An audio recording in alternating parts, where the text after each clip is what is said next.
রাজস্ব বোর্ডের কর্মকর্তা মোহাম্মদ মতিউর রহমানের দুর্নীতি সামনে নিয়ে আসা ছাগল এখনও আলোচনায়।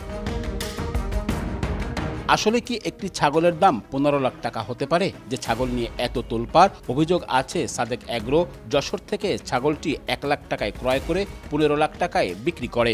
এমন ছাগলের দাম কেমন হতে পারে তা অনুসন্ধানে নামে সময় সংবাদ।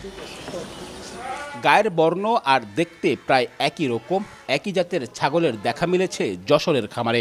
ভারতের রাজস্থান থেকে আসা তোতা জাতের এসব ছাগল যশোরের বিভিন্ন খামারে পালন করা হয়। অবৈধভাবে ভারতের সীমান্ত দিয়ে প্রবেশ করে এসব ছাগল। স্থানীয় খামারিদের দাবি 1 থেকে 1.5 লাখ টাকায় বিক্রি হয় এসব ছাগল। তাতে আলোচিত ছাগলটি 1 লাখ টাকায় কেনার অভিযোগ শক্ত হয়। সাদেক এগ্রো যে জাতটা ওইরকমই, ওইটা হলো তোতা ছাগল, ওইটার দাম অত টাকা না, ওইটা ওইরকমই আপনার 1 থেকে 1.5 লাখ টাকা দাম। নগদের কাছে সব গ্রাহকই প্রিয়, তাই তো সারা দেশে ক্যাশ আউট চার্জ সবচেয়ে কম।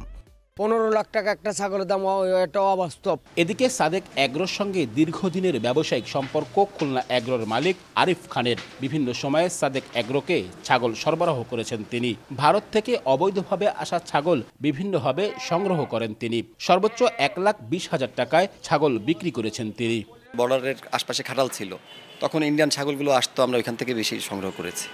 আর এখনও দেশের বিভিন্ন প্রান্ত থেকে করি, এখনও বর্ডারের আশপাশ থেকে কখনো কখনো ছাগল দুম্বা আমরা পাই। প্রাণী সম্পদ অধিদপ্তরও বলছে, প্রতিযোগিতা থাকলেও একটি ছাগলের দাম 15 লাখ টাকা হতে পারে না, যার প্রভাবে অস্থিরতা তৈরি হয়।